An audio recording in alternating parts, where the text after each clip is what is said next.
Bonsoir, bienvenue à vous en direct sur Public Sénat. Voici les titres du 22h ce soir. À l'UMP, la tension retombe un peu sous la pression de Nicolas Sarkozy. Après l'intervention de l'ancien président, François Fillon et Jean-François Copé sont tombés d'accord. Oui, pour un référendum afin de demander aux militants s'ils souhaitent un nouveau vote. Les rivaux de l'UMP font un pas chacun, mais pas plus, puisque Jean-François Copé refuse toute direction collégiale entre-temps et François Fillon crée son nouveau groupe à l'Assemblée. Le chômage en forte hausse pour le mois d'octobre, plus 45 400 demandeurs d'emploi en un mois, des chiffres et une tendance inquiétante. Et c'est dans ce contexte de dégradation sur le front de l'emploi que le président Hollande a rencontré en fin d'après-midi le patron d'ArcelorMittal pour tenter de sauver le site de Florange et ses emplois.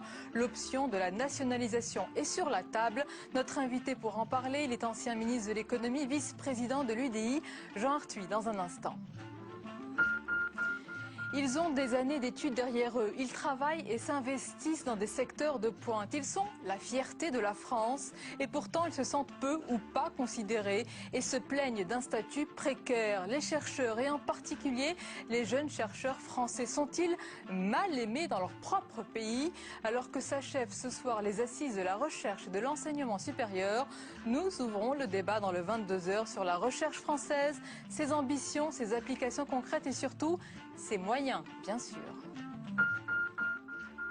Voilà pour le programme. Merci d'être en notre compagnie ce soir.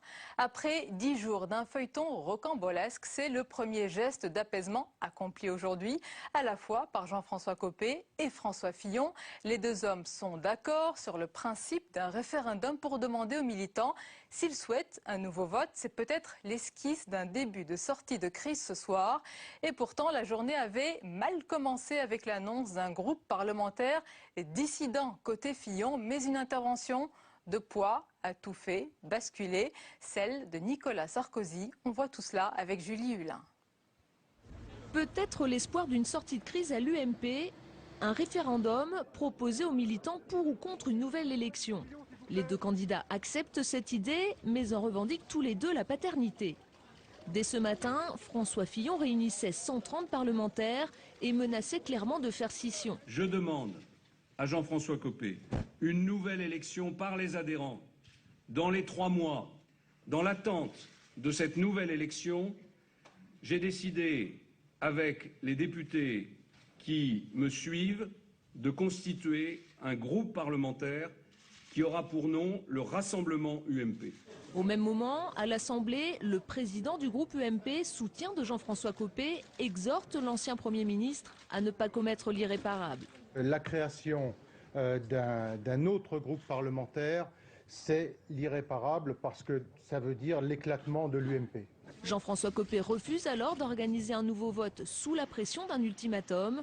Et c'est finalement Nicolas Sarkozy, a priori excédé par la situation, qui pousse dans l'après-midi les deux hommes à se rencontrer. À la sortie, l'idée du référendum est devenue celle de Jean-François Copé. J'ai proposé à François Fillon que l'on donne la parole aux militantes et aux militants de l'UMP pour qu'ils se prononcent par référendum pour savoir s'ils souhaitent ou non que l'on recommence à voter. Revoter, mais à une condition, que François Fillon renonce à la création d'un groupe autonome. Pourtant, à l'heure qu'il est, le groupe Rassemblement UMP a officiellement déposé sa déclaration politique et la liste de ses 68 membres à l'Assemblée nationale.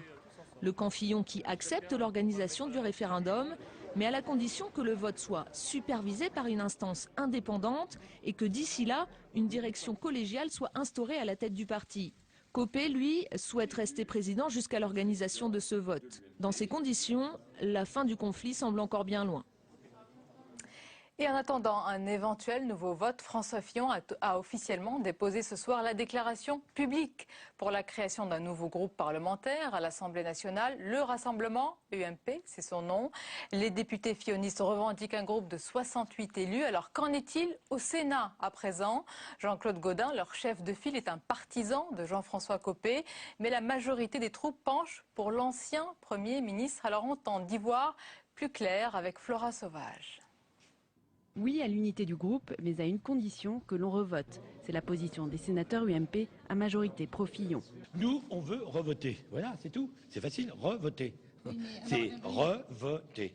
On a voté, on veut en voter. Mais pour le président du groupe UMP, partisan de Jean-François Copé, ce n'est pas si simple. Il y aura demain une discussion qui est demandée par un certain nombre d'amis, mais il n'est même pas dit que nous votions.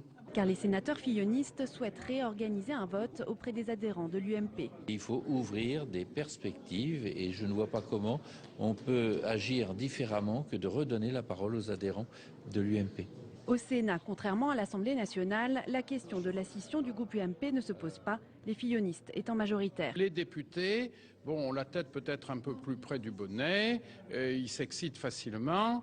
Les sénateurs, par définition, sont plus pondérés. Ici au Sénat, les fillonistes doivent se réunir demain matin pour décider de la position à adopter. Et l'ambiance au Sénat a été troublée ces derniers temps, surtout à gauche, divisée sur des textes essentiels. Cette situation demeure à l'heure de l'examen du projet de loi de finances. Le point sur les débats entre communistes qui vont s'abstenir et centristes qui vont voter contre avec Mathilde Bélanger. La question était de savoir s'ils s'abstiendraient ou pas. La décision a été prise ce matin en réunion de groupe. Les centristes voteront contre le volet recettes du projet de loi de finances demain au Sénat. Ils s'opposent aux hausses d'impôts prévues par le texte, 24 milliards d'euros en 2013. Nous ne sommes pas d'accord avec les hausses d'impôts faramineuses que contient ce projet de loi de finances. Et puis la deuxième raison aussi, c'est que nous n'avons pas à jouer les supplétifs de la majorité, que la majorité actuelle règle ses problèmes en son sein. Ce n'est pas le groupe centriste qui va venir régler ces problèmes. Dans ces conditions, plus beaucoup de suspense. Le texte devrait être rejeté par une alliance des voix de la droite et du centre. Les communistes ont déjà prévu de s'abstenir. Or, la gauche ne dispose que de 6 voix d'avance au Sénat. Une configuration qui place de nouveau la Haute Assemblée dans le rôle du contre-pouvoir. La semaine dernière déjà, elle a retoqué l'article du projet de loi concernant la taxation des plus-values, le fameux article pigeon dénoncé par les entrepreneurs. Les députés socialistes qui peuvent compter sur leur majorité absolue à l'Assemblée ont déjà prévu de le rétablir, de quoi poser une nouvelle fois la question de la place du Sénat dans les institutions. Et puis dans l'actualité, le chômage en forte hausse pour le mois d'octobre. 45 400 demandeurs d'emploi supplémentaires en un mois. Des chiffres et une tendance inquiétante qui rappellent la période de forte crise 2009. Les détails avec Nathalie Guilloire. C'est un nouveau record, le chômage est en hausse pour le 18e mois consécutif. Plus 1,5%, soit plus de 45 000 personnes, c'est le nombre de demandeurs d'emploi sans activité supplémentaire pour octobre 2012, selon les chiffres du ministère du Travail. Au total, ils sont plus de 3,1 millions, une envolée importante mais prévue. François Hollande avait déclaré que le chômage augmenterait pendant un an encore. Les plus touchés par cette situation sont les seniors, avec une augmentation de près de 2%. Au total, en y incluant les personnes exerçant une activité réduite, le nombre de chômeurs s'élève à 4,58 millions de personnes. L'objectif du gouvernement est donc d'inverser la tendance d'ici à la fin 2013, avec l'arrivée de nouveaux chantiers, comme les contrats de génération, le pacte de compétitivité, mais aussi la réforme du marché du travail. Mais à ce rythme, la barre symbolique des 5 millions de demandeurs d'emploi pourrait être franchie dès le mois de décembre. Et c'est dans ce contexte de dégradation sur le front de l'emploi que l'avenir du site sidérurgique de Florange a été au centre des discussions en début de soirée lors d'une rencontre d'1 heure entre le président Hollande et le propriétaire Lakshmi Mittal. Après les propos musclés du ministre Arnaud Montebourg, l'Elysée reprend donc le dossier en main et n'exclut aucune hypothèse comme la nationalisation. La pression monte car le délai octroyé pour trouver un repreneur expire ce samedi. Il n'y a pas plus d'informations ce soir puisque le communiqué de la présidence est plutôt laconique avec pour seule annonce la poursuite du dialogue entre l'État et Mittal jusqu'à donc samedi qui est la date de l'expiration du délai. Invité politique ce soir pour parler de ce sujet et d'autres, il est vice-président de l'UDI, ancien ministre de l'économie, Jean Arthuis, bonsoir. Bonsoir. Et bienvenue à vous. Alors on entend de plus en plus de voix pour la nationalisation temporaire de l'ensemble du site de Florange. Il y a 40 députés socialistes qui sont favorables, mais aussi des personnalités de droite et de centre droit. Il y a Thierry Breton, Henri Guénaud, Jean-Louis Borloo. Est-ce que selon vous, ce pourrait être la bonne solution? Je crois qu'il faut être très, très prudent. Et en tout cas, je me méfie de ces annonces et de ces rodomontades. Je lisais ce matin la presse internationale. j'ai bien peur que de tels propos soient jugés comme dissuasifs par nombre d'opérateurs internationaux et qui vont prendre leur distance par rapport à la France. La nationalisation, l'hypothèse de nationalisation? Oui, telle que l'annonce a été faite d'une manière très brutale par M. Montebourg, oui. Les ondes de choc risquent d'être fortes et ça n'est pas comme ça qu'on va redonner de l'entrain. Vous critiquez la forme, mais sur le fond, sur cette hypothèse sur le fond, de nationalisation. moi je suis un pragmatique et il peut arriver que dans certaines circonstances, l'État doive s'impliquer. Il n'y a pas si longtemps, on l'a vérifié avec Alstom. Moi-même, lorsque j'étais ministre de l'économie et des finances, j'ai dû lancer une OPA sur le crédit foncier. Alors vous êtes pragmatique parce que les circonstances l'exigeaient. Oui. Donc soyons pragmatiques. Mais avant d'imaginer comme solution la nationalisation, demandons-nous où en est la compétitivité. Je vois que ce gouvernement se préoccupe. Oui. Non mais Jean-Arthur, il y a urgence sur ce site. Le président de votre propre parti, c'est l'UDI, est favorable à une nationalisation temporaire. Vous émettez quand même ce soir il y a beaucoup de nuances. Jean-Louis Borloo a dit que c'était la vocation de l'État, dans certaines circonstances, de porter momentanément du capital d'une entreprise. Mais dans le cas particulier, je veux dire qu'il y a quand même beaucoup de précipitations et la crise est passée par là. Donc, soyons pragmatiques. Oui, mais nous avons l'État à 4 jours jusqu'à samedi. S'il n'y a pas de repreneur, que fait-on pour l'emploi, pour les centaines de familles? Mais d'abord, pour l'emploi chez Mittal, comme dans d'autres entreprises, les statistiques de ce soir sont affligeantes. Le feu est dans la maison. Or, le vrai problème, reprenons le contenu du rapport de Louis Gallois. Le problème, c'est la compétitivité. Et quelle est la réponse du gouvernement par rapport à la compétitivité? C'est de prendre son temps, d'étaler avec un crédit d'impôt les allègements de charges sociales. Tout ceci se fait à la marge. Qu'auriez-vous fait concrètement si vous étiez aux manettes du pouvoir? Qu'auriez-vous fait pour le site de Florange ce soir? Et même ces milliers de familles, ce sont des centaines de salariés, des milliers de familles. Mais c'est la vocation du FSI qui a été construit à cette fin que de prendre le fonds stratégique d'investissement qui est un instrument porté par la Caisse des dépôts et consignations et par l'État que de venir au capital de certaines entreprises. Et si M. Mittal souhaite se défaire de cette entreprise, je pense que des négociations doivent pouvoir s'engager. C'est une nationalisation masquée via le bras du FSI. De parler de la nationalisation, en plus les propos de M. Montebourg... Pardon, mais pourquoi vous choque-t-il? C'est réquisitoire contre les chefs d'entreprise. C'est peut-être un petit peu le capitaine fracasse du gouvernement, mais est-ce qu'il n'a pas raison sur le fond quand il bouscule un petit peu Mittal, qui n'a pas respecté ses promesses, ses engagements? On s'en souvient avec Gandran. La crise est quand même passée par là. Je voudrais savoir ce qui s'est dit ce soir entre M. Mittal et M. Hollande, car c'est ça probablement le moment essentiel. Est-ce que M. Mittal a pris des engagements? Peut-il les tenir? Nous le saurons certainement dans les jours qui viennent. Mais si samedi est décidée une nationalisation temporaire, selon vous, combien de temps l'État, au regard de ses finances, que vous connaissez bien, peut-il subventionner l'activité de Florange en attendant un nouveau repreneur? Mais ça ne peut pas, en tout cas, ça ne peut pas être une nationalisation. Ça peut être un portage momentané par des instruments dont dispose l'État, la Caisse des dépôts et consignations, qui est certes relativement indépendante, mais qui étant actionnaire du Fonds stratégique d'investissement, a vocation à venir se substituer à l'actionnariat lorsqu'on pense que c'est l'intérêt national qui est en cause. Vous êtes beaucoup plus nuancé que Jean-Louis Borloo, président de l'UDI. Un peu plus nuancé peut-être. Un peu plus nuancé, vous le reconnaissez. Parlons du feuilleton à l'UMP. Les militants UMP sont désemparés. Les sympathisants sont tour-de-boulet. Le parti ressemble à un grand cadavre à la renverse, même s'il y a une esquisse de sortie de crise ce soir. Et on dit que vous frottez les mains à l'UDI de cette déconfiture. Non, pas du tout. Pas du tout, parce que l'opposition a besoin d'être équilibrée sur ces deux pôles. Voilà un élément de langage. Je crois que ce qui se produit ici, c'est au fond la fin d'une parenthèse, d'une illusion, que l'on pouvait créer un parti unique de la droite et du centre. L'UMP a été constitué en 2002, entre les deux tours de l'élection présidentielle. C'est la fin de l'UMP. C'est la fin du grand parti de... Non, je n'ai pas dit ça. En tout cas, c'est la fin de ce grand parti qui voulait être à la fois le rassemblement des gaullistes, bonapartistes, ayant le culte du chef, qui n'est pas facile à gérer pour se trouver un chef. Ça peut être incommode. Oui, vous l'avez aussi connu au centre. Et puis c'est pour ça que je serai très humble dans mes propos. Disons qu'à l'heure où l'UMP semble avoir des difficultés à se rassembler, à se trouver un chef, je me réjouis que le centre soit à l'heure de la refondation. La refondation, est-ce que, parce que Jean-Louis Borloo s'est quand même réjoui au FR de siphonner l'UMP. Combien de nouveaux venus? Est-ce que vous êtes une structure d'accueil pour les militants, les sympathisants qui quittent aujourd'hui? Qui sont ceux qui viennent?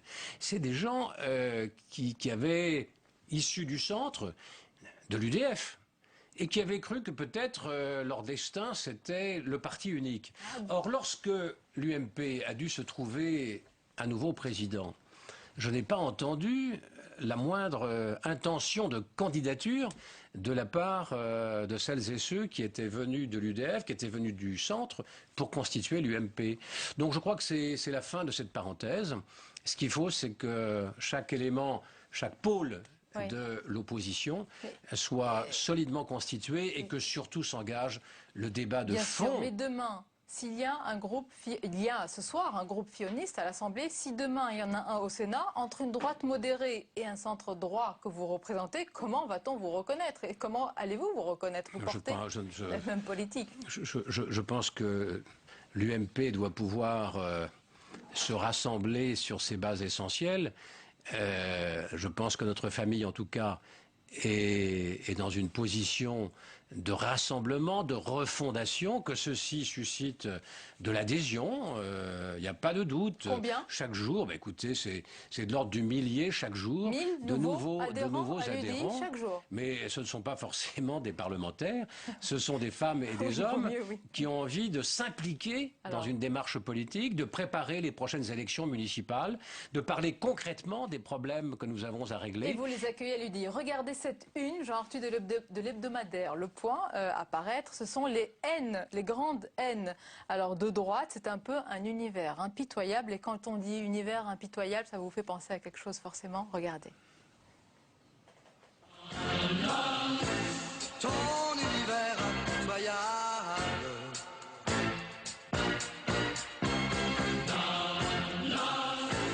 glorifie la loi du plus fort.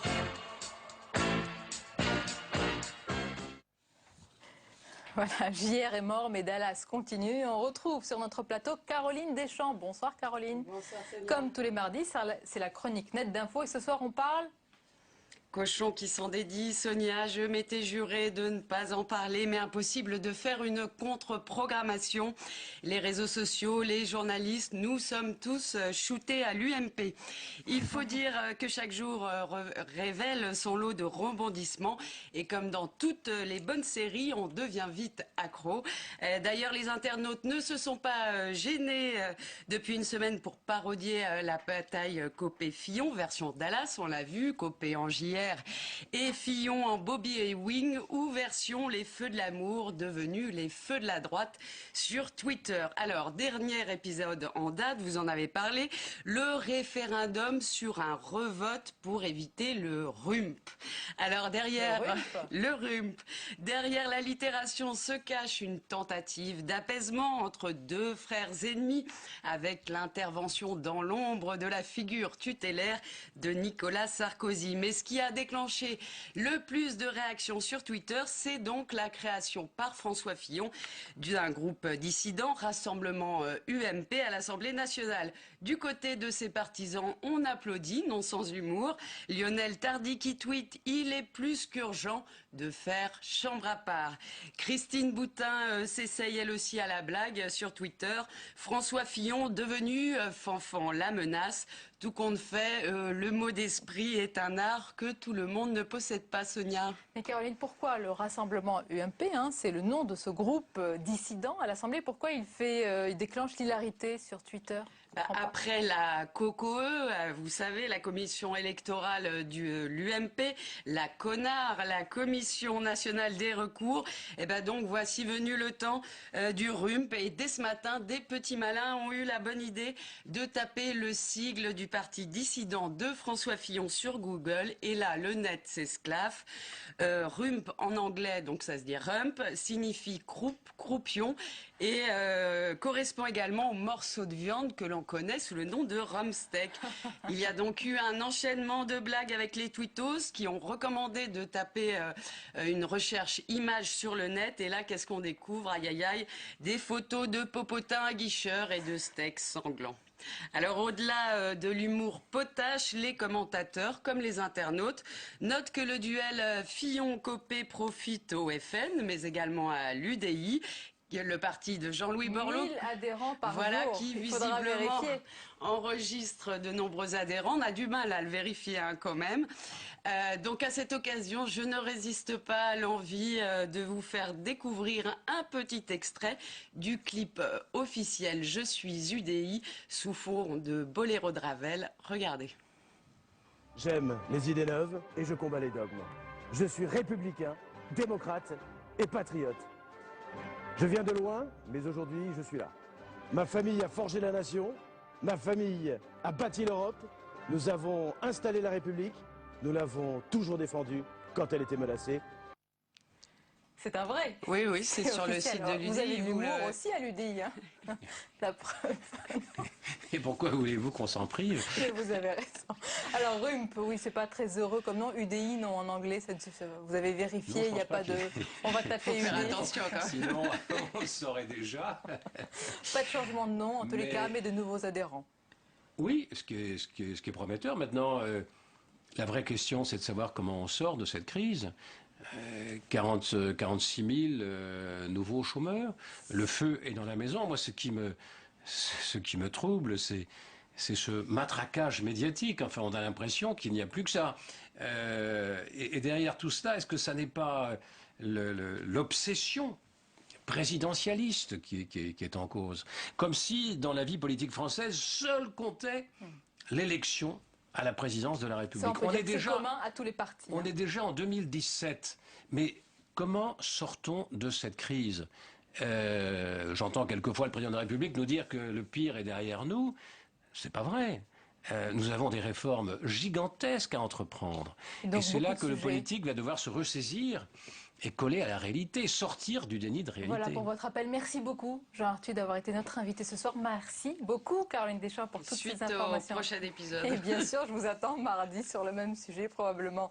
La suite est du 22h. Dans un instant, notre débat du mardi. Et ce soir, vous allez voir, nous allons parler d'un autre sujet, puisque nous nous intéressons à un domaine où l'excellence et la rigueur sont de mise. Il s'agit de la recherche. Où en est la France? Sommes-nous dans le peloton de tête dans la compétition internationale? Nos jeunes chercheurs sont souvent décorés, mais les médailles, les brevets et les publications cachent souvent un statut précaire. Alors que s'achèvent ce soir les assises de la recherche et de l'enseignement supérieur, nous ouvrons le débat dans le 22h sur la recherche française, ses ambitions, ses applications concrètes et surtout ses moyens. C'est juste après le tour de l'info de Cécile Sixou.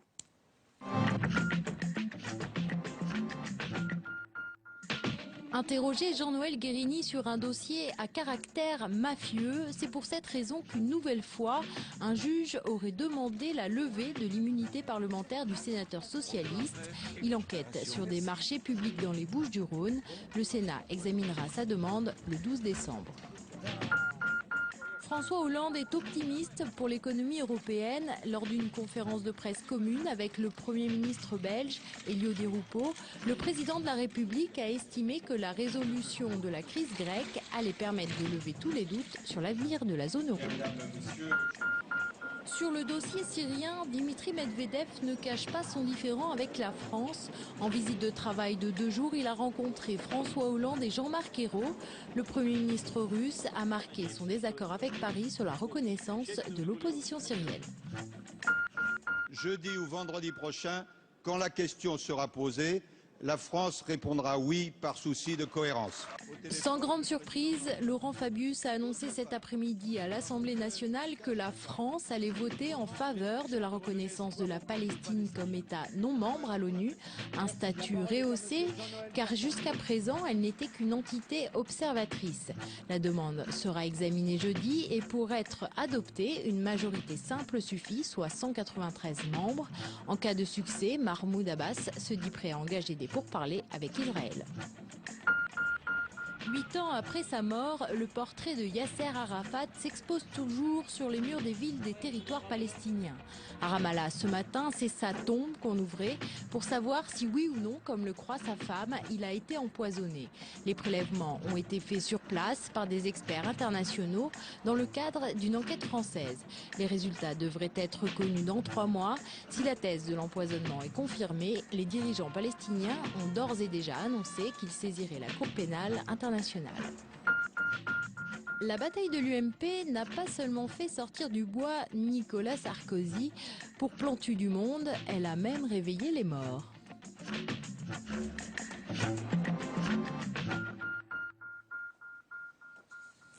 C'est un univers de précision et d'excellence. La recherche, quel que soit son domaine d'application, médical, fondamental, spatial ou autre, est souvent le miroir de la créativité et de l'inventivité d'un pays. C'est aussi le reflet de ses moyens et par temps de crise, la donnée est importante. Alors à l'occasion des assises de la recherche et de l'enseignement supérieur qui se sont achevées aujourd'hui et qui donneront lieu à un projet de loi d'orientation au printemps 2013, nous débattons ce soir de l'état et de l'avenir de la recherche française avec nos invités que je vous présente avec plaisir.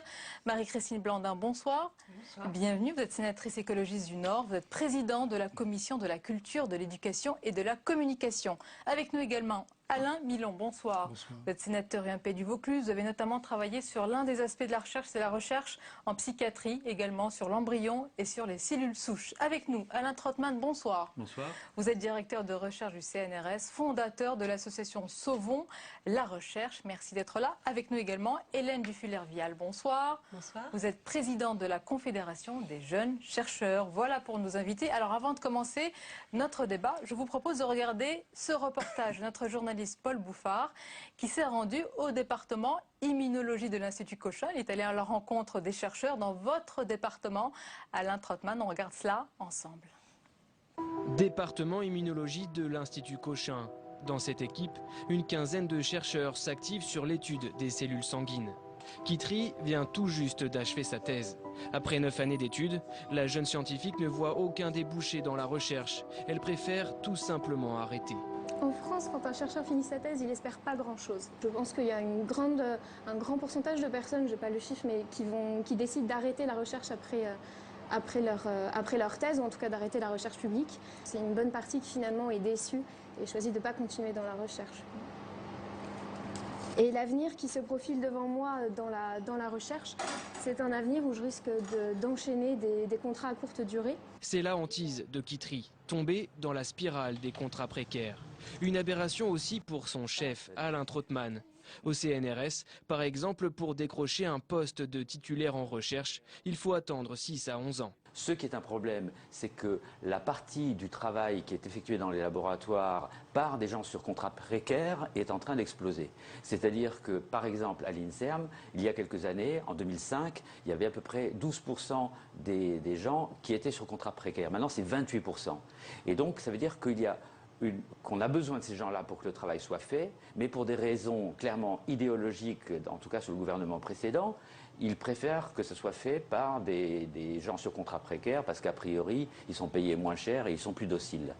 Déçus, d'autres se tournent vers l'étranger. La France est-elle victime d'une fuite des cerveaux? En tout cas, les laboratoires américains, canadiens ou britanniques sont friands de chercheurs formés en France, comme Arnaud, post-doctorant de 30 ans. Et vous allez partir? Oui, moi je vais partir dans 7 mois. Pour l'Angleterre, à Cambridge. L'avenir en tant que tel, finalement, même si le système est complètement différent du système français, en général, on peut espérer avoir des positions peut-être plus fixes à l'étranger. Aujourd'hui, il y a plus de 230 000 chercheurs scientifiques en France.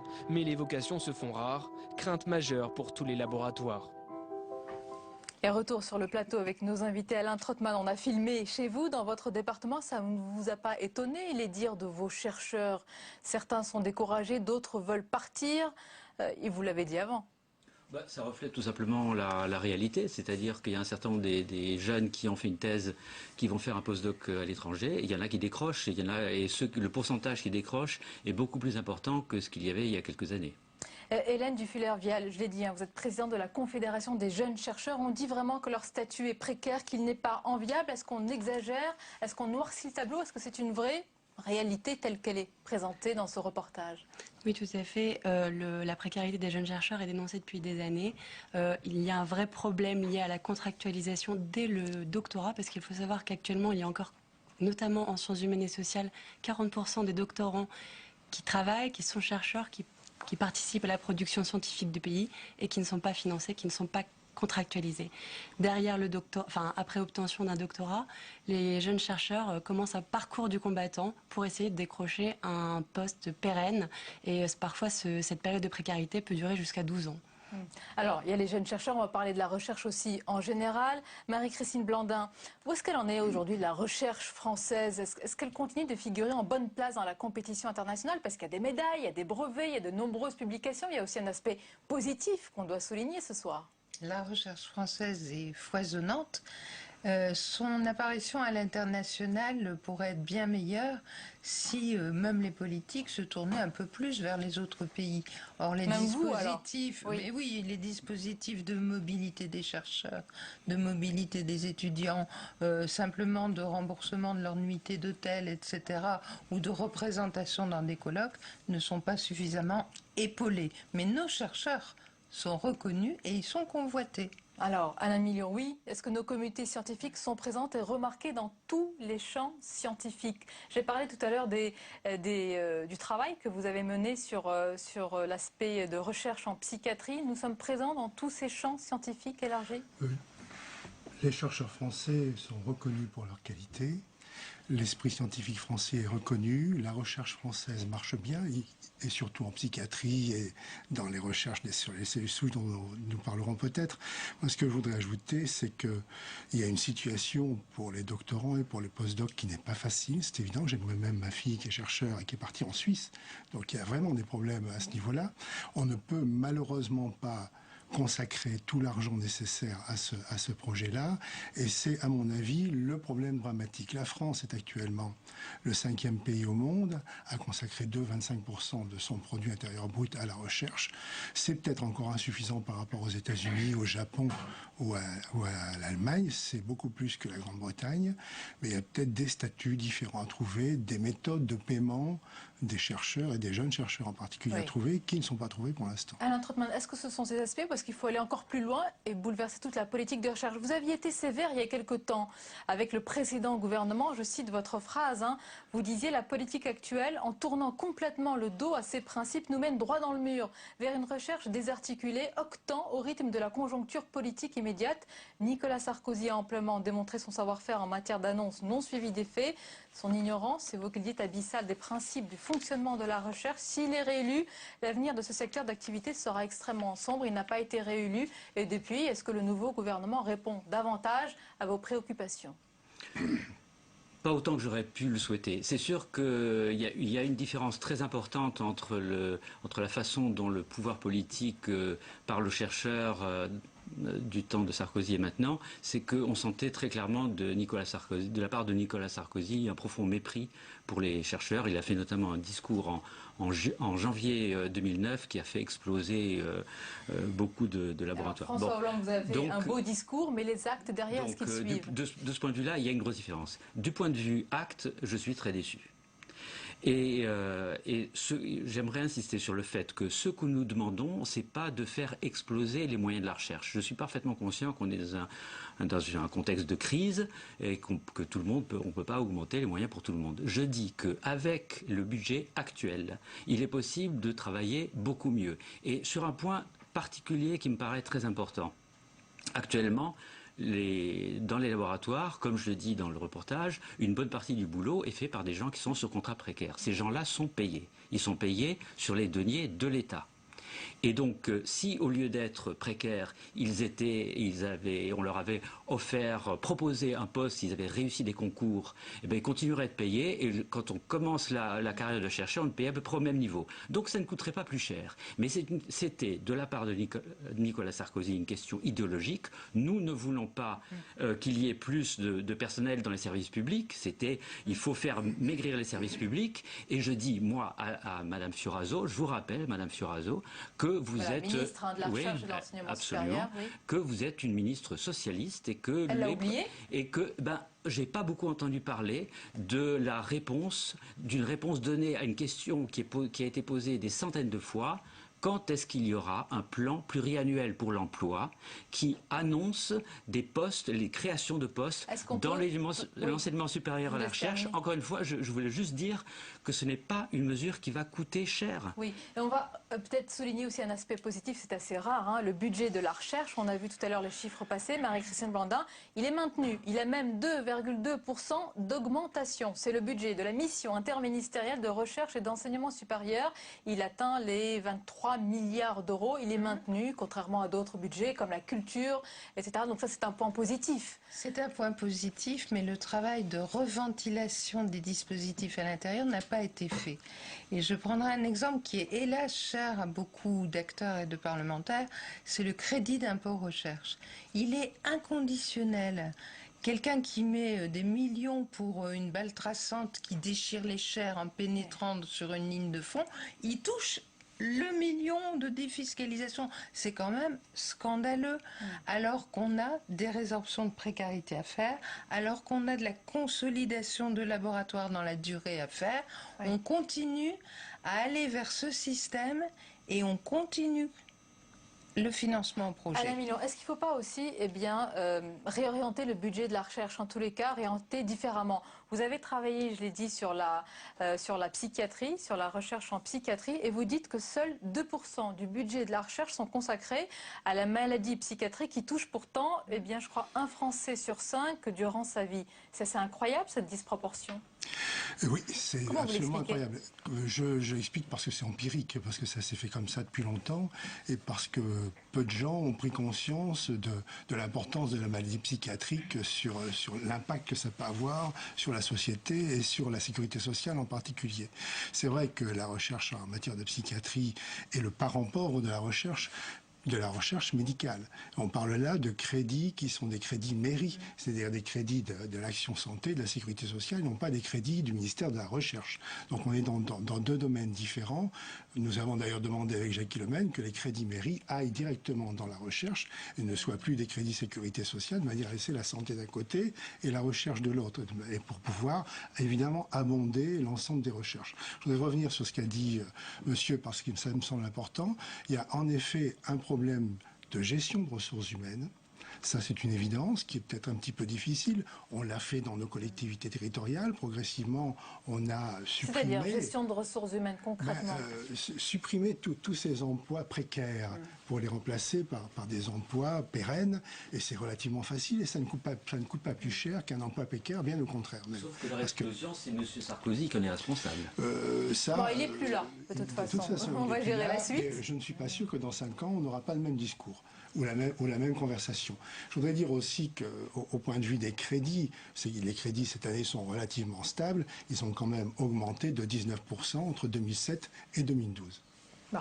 Hélène Guéfuller-Vielle, je voudrais aussi qu'on parle de l'image de la recherche et de nos chercheurs. Parce que quand on pose la question aux Français, quand on leur demande de décrire un chercheur, peut-être qu'ils décrivent quelqu'un d'un certain âge, au crâne dégarni, avec une blouse blanche. Alain Trottmann, ne souriez pas.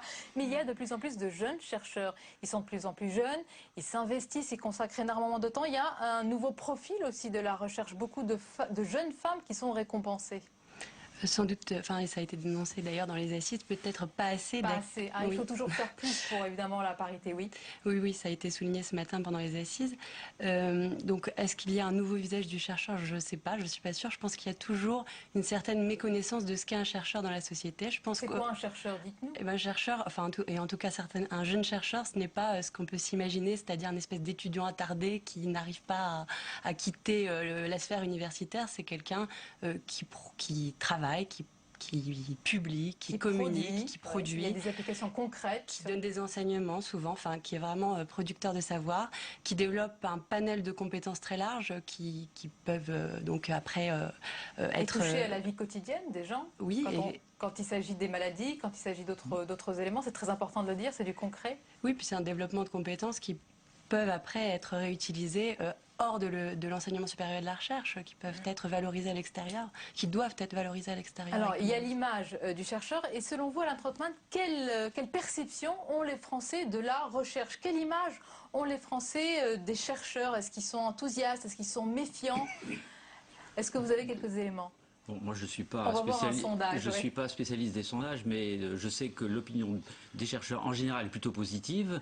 Et puis, il y a des petits bémols plus par rapport à la science, les gens se rendent compte que la science, ça peut être aussi une source de problèmes. Il y a certains... Pas seulement de progrès, aussi voilà. de problèmes. Je pense qu'ils ont raison, nos concitoyens, que pour eux, c'est important qu'il puisse y avoir des experts indépendants. On regarde un petit peu ce sondage. Voilà, pour expliquer les enjeux de la recherche, faites-vous confiance aux chercheurs? Oui, à 92%, au CNRS, vous allez être content, 86%, aux enseignants, 65%, au gouvernement, 18%. Oui. Mais ce qui me frappe, c'est que cette confiance n'est pas du tout partagée par les pouvoirs publics.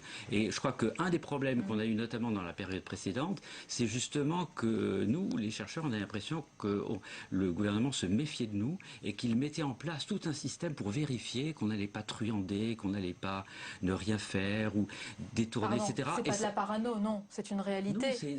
Non, notre vie est devenue de plus en plus compliquée parce que, par un chef d'équipe comme moi, je passe mon temps à remplir des formulaires parce qu'on vérifie mon activité de plus en plus. Et ça, c'est complètement aberrant parce que ce sont des mesures qui coûtent cher. Et quand je disais on peut travailler mieux à budget constant, oui. C'est-à-dire déjà si on allège un peu ce dispositif de surveillance permanente, on gagnerait en temps et en argent. Il y a des dispositifs, il y a des gens qui sont payés pour cette surveillance. Donc je crois que si les pouvoirs publics pouvaient partager la confiance... Tranquille.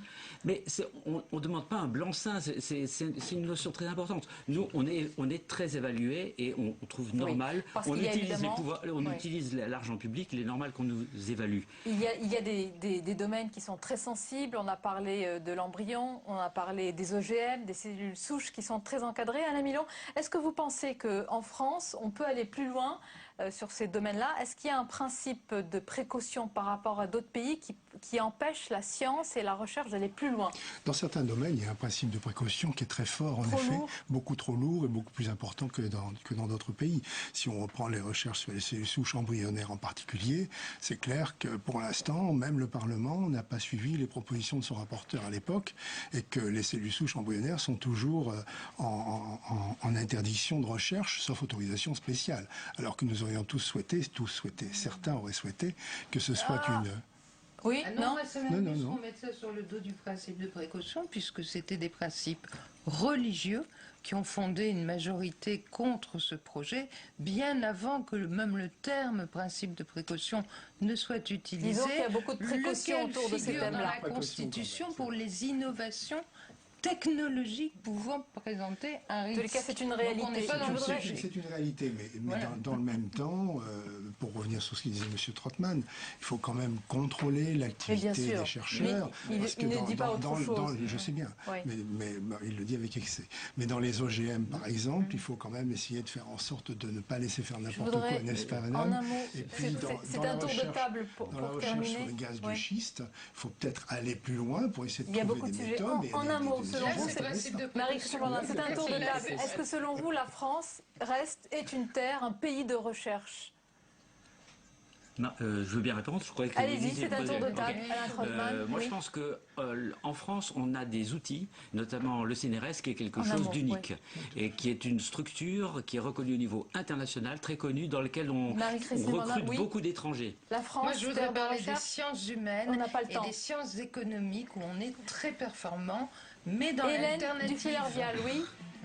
La France reste une terre de chercheurs, mais il faut absolument que le doctorat et que les soient Donc, valorisés. Encore des efforts, mais une conclusion positive quand même. Merci beaucoup d'avoir été nos invités. C'est la fin de ce débat et de ce journal. Tout de suite, votre émission politique Preuve par 3. Je vous souhaite une belle soirée. Je vous dis à demain avec plaisir.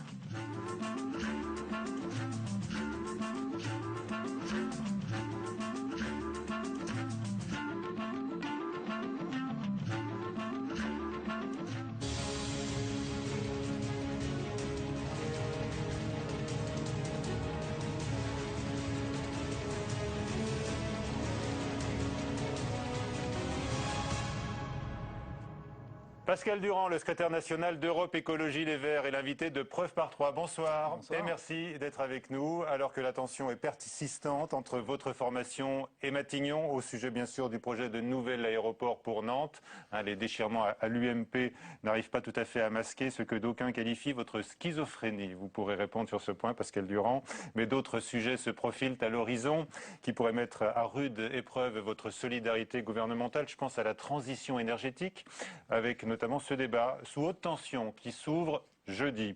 Catel Prigent de l'agence France Presse, notre partenaire, et puis Perrine Tarnaud de Public Sénat me rejoindront tour à tour. Et puis les téléspectateurs peuvent intervenir comme chaque semaine par le biais de l'application TV Check de notre partenaire Orange.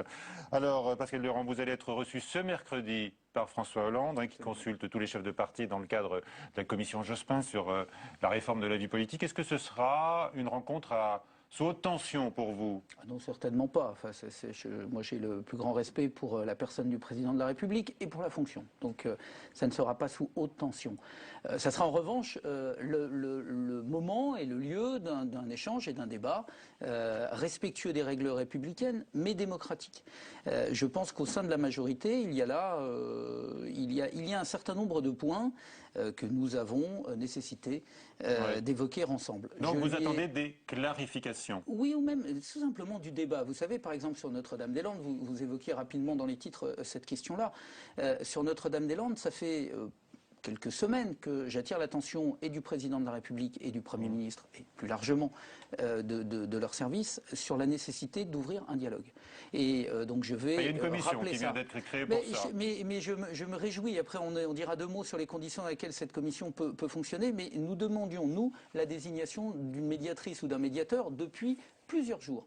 Donc je me réjouis de voir qu'un espace de dialogue va enfin être instauré dans ce dossier. D'accord, un espace de dialogue, mais en fait, pour le Premier ministre et pour le Parti socialiste, c'est clair. Cet aéroport se fera. C'est dit, répété, martelé. Vous l'avez compris. Oui, la méthode Coué en politique n'est pas nécessairement toujours la solution la plus efficace pour arriver à une solution partagée et démocratique. La méthode Coué, c'est-à-dire La méthode Coué, il ne suffit pas de dire ça se fera, ça se fera, ça se fera pour que ça se fasse. Il faut que les conditions à la fois juridiques, j'allais dire les conditions environnementales, les conditions économiques, parce que on va parler évidemment des conditions dans lesquelles cet aéroport éventuellement se construirait, j'allais dire, soit rempli pour qu'il se fasse. Et donc moi je pense, mais je le dis sans aucune arrogance, que ce projet ne se fera pas à cause des éléments objectifs qui vont tout simplement démontrer son inanité. Vous n'avez pas obtenu un médiateur, vous en appelez à l'autorité supérieure du chef de l'État? Oui. J'en appelle à l'autorité supérieure du chef de l'État, mais simplement pour que cette commission de dialogue puisse vraiment dialoguer. Parce qu'un espace de dialogue, il faut que les conditions soient réunies pour cela. Je pense, et je l'ai dit ailleurs, que le Premier ministre n'est pas dans une situation sur ce dossier de totale impartialité. Et je pense qu'il est, il est bon. Eh bien, vous le dites vous-même. Donc là maintenant, ce projet depuis si longtemps. Oui, mais sauf que maintenant il est Premier ministre de la France. Il n'est plus le maire de Nantes. Donc il y a un moment où il faut que la fonction prime sur le passé. Donc moi je souhaite que le président de la République reprenne, j'allais dire, l'arbitrage final du fonctionnement de cette commission de dialogue et puisse, aux côtés évidemment du gouvernement, il y a 3 ministres qui sont concernés, agriculture, transport et écologie. Je pense qu'on a là des conditions déjà d'une mise en cohérence de ce débat. Vous attendez en quelque sorte un désaveu du Premier ministre par le président de la République, là, il n'y a aucune chance. Mais non, je ne demande pas du tout ça, puisque vous voyez, je ne suis pas, moi, du tout dans le fait de dire la commission de dialogue doit aboutir à telle chose. Je dis pour que cette commission de dialogue fonctionne, il faut une République public impartial. Et il faut un dialogue qui soit serein. C'est pour ça aussi que j'ai demandé, mais ça c'est une évidence, que le climat soit apaisé sur place, que les forces de police se retirent, que toutes les violences soient arrêtées, que les barrages... Mais évidemment que les barrages... Est-ce que vous vous en prenez quand même tout le temps aux forces de l'ordre? Pascal Durand et Jean-Marc Ayrault vous répondent, et il vous répond notamment dans Le Point cette semaine, et il dit que c'est impensable que vous, écologistes, soyez associés à des anarcho-autonomes qui font de la casse à chaque sommet international. Nous ne sommes pas associés à qui que ce soit dans ce dossier, en dehors d'un travail conjoint avec les associations, notamment la CIPA, et les agriculteurs qui, depuis des années, mènent avec nous cette lutte. Front commun avec des anarcho-autonomes. Mais on fait front. Je rappelle que François Bayrou, Jean-Louis Borloo, Chantal Joanneau, Jean-Luc Mélenchon et bien d'autres responsables politiques viennent de faire valoir leur désaccord sur ce projet. Je pense que le dossier Notre-Dame-des-Landes mérite beaucoup mieux que de rentrer dans la caricature des positions des uns et des autres. Le Premier ministre dénonce, lui, les caricatures. Et il est furieux de la mauvaise foi. Il ne tombe pas dans ce travers-là. La mauvaise foi qui entoure ce projet, qui, rappelle-t-il, a été accepté par les 3/4 des agriculteurs concernés sur la zone, et qui est soutenu par des élus de gauche et de droite, pas les centristes, vous l'avez rappelé, c'est vrai. Mais pas simplement, mais au-delà, c'est pas la question. La question que nous avons, c'est que nous avons un projet qui, en l'état, partait sur le transfert d'un aéroport de Nantes Atlantique qui existe, qui n'est absolument pas saturé, qui est prévu... Pas aujourd'hui, mais à terme. Oui, mais d'accord, mais enfin pour le moment, il ne l'est pas, et le nombre de vols, de rotations aériennes est le même en 2012 que ce qu'il était en 2000. Donc déjà, toutes les projections qui ont été faites au départ sont fausses. Vous avez interrogé les Nantais qui sont les premières victimes des nuisances sonores? Bien sûr, on a même visité le maire,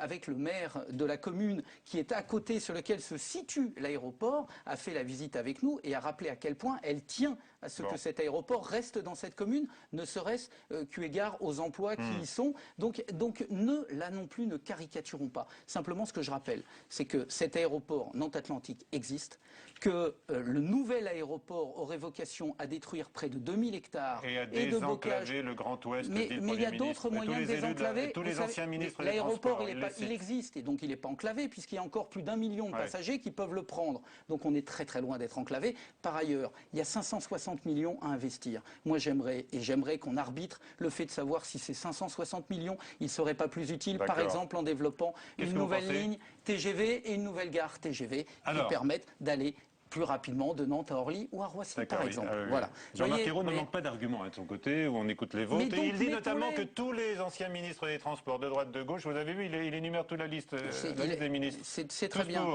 Mais écoutez, il a le droit d'en appeler aux références qu'il veut. C'est dommage qu'il n'en appelle pas peut-être aux anciens ministres de l'Agriculture, qui n'auraient peut-être pas la même position. Je vois que, y compris au sein de la FNSEA, ça bouge. La Confédération paysanne est depuis toujours opposée à ce projet. On a une priorité. Moi, je voudrais terminer là-dessus parce que c'est quand même très très important. Vous disiez tout à l'heure la schizophrénie, tout ça, ce sont des mots. Moi, je pense que les seuls... Vous êtes dans le gouvernement et contre le Premier ministre. Je continue. Je ne suis pas contre le Premier ministre. Je vais même vous montrer où est la cohérence. Moi, j'étais une opposition forte. J'entends. Laissez-moi juste aller au bout. J'étais à la conférence environnementale. J'y ai entendu le discours du président de la République, puis le lendemain le discours du Premier ministre. Je les ai bien entendus. J'ai entendu ce qu'il nous disait. Et ce qu'il nous disait, c'était cela. C'était il faut, et c'est une priorité absolue, baisser les gaz et les émissions de gaz à effet de serre. Oui, mais donc, pas de nouvel aéroport. Il nous disait qu'il faut préserver les terres agricoles. C'est absolument majeur dans les années qui viennent. Et la troisième chose... Les 3/4 des agriculteurs sont d'accord pour céder leurs terres. Écoutez, c'est toujours facile. Ça, moi, ce que je sais, c'est que les agriculteurs, je les ai vus. J'ai vu 300 tracteurs sur le site. Donc 300 tracteurs, ça fait quand même pas mal d'agriculteurs. Donc ceux-là, je les ai vus avant-hier sur le site. Et il a dit qu'il faut préserver la biodiversité. Voilà. Donc je dis que nous faisons en sorte que le Premier ministre et le Président de la République respectent leurs engagements. Donc vous voyez, je suis dans cette majorité et dans le gouvernement. Dans le gouvernement et contre un projet clé défendu par le Premier ministre. Quand même, avec les regrets quand même du ministre, de vos amis Pascal Canfin, de ne pas être allé manifester avec vous l'autre week-end à Nantes. Franchement, là, on n'est plus dans la schizophrénie, dans l'équilibrisme. On est dans la haute voltige. Il ne faut pas déséquilibrer. Mais non, parce qu'il dit très bien qu'il est ministre maintenant, donc il a sa fonction de ministre. Mais il regrette de ne pas être allé manifester. Mais parce que encore une fois, cet aéroport, ça touche aux fondamentaux, ce projet d'aéroport, ça touche aux fondamentaux de l'écologie. Pascal Canfin est un écologiste. À partir du moment où les sociétés socialistes nous ont demandé de rentrer avec eux au gouvernement, ce que nous avons fait. C'est un moment pour aussi prendre en compte ce que les écologistes y portent. D'accord, mais dites-moi. Donc comprenez bien que Pascal Canfin, il est cohérent dans ses convictions. Très bien, ça touche au fond des grandes questions, hein, ce projet d'aéroport, vous nous dites. Et c'est ce que pense également le Premier ministre. Il a dit dans Paris Match l'autre jour, on ne va pas se laisser imposer un projet de société qu'on ne veut pas. Et puis il dit à nouveau la même chose dans le point cette semaine en disant qu'est-ce qu'on veut nous imposer, la décroissance? Non, mais est-ce que c'est sérieux alors qu'il y a un aéroport qui est à 20 km de là et qui a encore 1 million de passagers en possibilité de croissance? Nous lui demandons d'être dans la raison, c'est-à-dire que cet aéroport sur Nantes Atlantique n'est pas saturé, il y a la possibilité d'y développer encore des emplois et donc nous ne sommes pas du tout dans la décroissance. Le bras de fer va se poursuivre. C'est pas un bras de fer, c'est un débat. Nous souhaitons un dialogue et la preuve, il y a une commission de dialogue qui se met en place. Je voudrais qu'on parle d'un autre ministre. On n'a pas encore parlé de Madame Duflot, mais on l'évoquera sans doute. Avec plaisir. Arnaud Montebourg, vous l'avez traité récemment de dinosaure de la politique. Oui. Ah oui, parce qu'il est pro-nucléaire, parce qu'il est pro-gaz de schiste, j'imagine. Qu'est-ce que vous pensez de sa charge récente contre Mittal? Est-ce que ce sont des propos que vous approuvez ou les jugez-vous à l'emporte-pièce? Non, enfin, c'est ni l'un ni l'autre. J'essaye de dire qu'en politique, les phrases, j'allais dire, arrogantes, quasiment des postures, ne sont pas à la hauteur des enjeux qui se posent à la France. Sur Florange, c'est quelque chose d'effectivement très grave. Il ne suffit pas de dire Mittal doit quitter la France. Ce sont des milliers d'emplois. Il n'a pas investi en France que sur le site de Florange, vous le savez très bien. Et donc on ne peut pas du jour au lendemain assimiler. Non, il y a 150 sites en France. Exactement. Donc ça n'est pas 20 000 emplois. Ça n'est pas raisonnable de donner à la vindicte populaire une personne comme ça et de dire il faut qu'elle quitte la France. Comment jugez-vous alors ce genre de comportement? Parce qu'il n'en est pas à son coup d'essai, le ministre du redressement productif. J'ai dit que je regrettais ça, je l'avais déjà dit à l'époque contre Peugeot. Je pense que ça n'est pas la personne d'un actionnaire, ce sont des choix industriels. Et j'aimerais que le ministre du redressement productif pose les questions des choix industriels. Et quant à Florange, je partage en revanche sa volonté de faire en sorte que les pouvoirs publics interviennent. Mais je souhaite qu'il le fasse dans une cohérence, c'est-à-dire quel projet on peut porter. Moi j'ai vu par exemple le président Obama aux États-Unis nationaliser de fait General Motors quand General Motors était en crise. Et maintenant General Motors est reparti. Donc, il y a eu des exemples en France avec Alstom. Absolument. Enfin, les conditions, non, il faut faire attention. Comparaison n'est pas raison en matière industrielle. Et là on parle de la sidérurgie qui ne se porte pas très bien. Donc quel projet? Maintenant je sais qu'on aura toujours besoin d'acier en France et donc il ne faut pas être là non plus dans la caricature et de dire il faut fermer, etc. Non, mais il faut se donner des projets industriels. Il y a des syndicats aussi, il faut parler avec eux. Allez, on va voir avec Catel Prigent de l'agence France Presse qui va nous rejoindre comment vous entendez faire bouger les lignes sur d'autres dossiers. Le dossier énergétique est bien sûr au premier plan avec le débat qui arrive jeudi et qui se met en place avec peine. On voit ça tout de suite avec Faustine Saint-Geniès. Une conférence déjà reportée, une liste des intervenants plusieurs fois modifiée et des ONG qui claquent la porte. C'est dans ce climat tendu que s'ouvre jeudi le débat national sur la transition énergétique. Parmi les erreurs reprochées au gouvernement, le choix des membres de son comité de pilotage. Plusieurs sont de fervents défenseurs de l'atome, comme Anne Lauvergeon, ex-patronne du groupe Areva. Greenpeace et les Amis de la Terre décident de boycotter le débat. Un échec pour Chantal Joanneau, porte-drapeau du Grenelle de l'environnement en 2007. Pour nous, le fait que Greenpeace ne soit pas autour de la table, ça c'est un échec parce qu'il fallait absolument que tous les acteurs qui étaient là en 2007 soient là en 2012. Il faut s'inscrire dans la continuité. Objectif de la conférence, évaluer les besoins en énergie du pays dans les années à venir et les satisfaire avec le moins de nucléaire et d'énergie fossile. Mais surtout mettre en musique les promesses de François Hollande. Développer les énergies renouvelables, améliorer l'isolation thermique des logements, fermer Fessenheim et surtout réduire la part du nucléaire dans la production électrique de 75 à 50% en 2025. Des mesures qui ont un coût. Pour la seule électricité, il faudrait investir 380 milliards d'euros d'ici 2030, selon l'Union française de l'électricité. Pas plus de précision pour le moment sur le contenu de la conférence. Malgré les objectifs louables, ce débat sur la transition énergétique fait grincer des dents au sein même de la majorité, chez les écologistes. Tant que le gouvernement maintiendra ses positions sur le nucléaire, sur les gaz de schiste et sur Notre-Dame-des-Landes, je ne vois pas très bien comment nous pourrions participer à un débat sur la transition énergétique qui serait un titre vide de sens. Les Verts s'engagent dans un numéro d'équilibristes auquel ils nous ont désormais habitués depuis qu'ils sont deux au gouvernement. Voilà, il sera donc beaucoup question d'équilibrisme dans cette émission avec j'ai vous. vu, Catel beaucoup de Prigent souplesse. nous a rejoint. Bonsoir, Catel, vos questions à notre invité. Eh ben, on vient de l'entendre, donc Greenpeace, les Amis de la Terre qui refusent de participer au débat, ça commence déjà mal, non? C'est un mauvais début, oui, ça c'est clair. Moi j'ai regretté évidemment que et Greenpeace et les Amis de la Terre ne participent pas à ce débat. Ça fait des années que les écologistes souhaitent qu'un débat enfin en France ait lieu sur l'énergie et qu'on puisse un peu tout mettre à plat. Bien sûr que Greenpeace et les Amis de la Terre ont toute leur place. Maintenant, moi je suis très respectueux de l'indépendance des ONG et des associations. À partir du moment où ils considèrent que les conditions ne sont pas réunies, je respecte leur choix. À titre personnel, encore une fois, je le regrette. Et vous considérez que les conditions sont réunies? Non, nous on a fait valoir, par exemple, sur la manière dont le comité de pilotage a été mis en œuvre, nous avons fait valoir un certain nombre d'observations. Elles ont d'ailleurs pour une part été retenues. Maintenant, ce que j'attends, c'est que ce débat, on nous donne les éléments concrets de la manière dont il va se dérouler. Moi, je ne peux pas, et je n'ai jamais été partisan de la chaise vide. Vous vous en souvenez, au moment du Grenelle, nous on avait soutenu le processus du Grenelle, contre d'ailleurs l'avis à l'époque de Noël Mamère, qui est d'ailleurs dans une certaine cohérence par rapport à ce qu'il disait déjà en 2007. Nous ne considérons pas, qu'eu égard aux urgences, et on va en parler tout à l'heure, climatiques,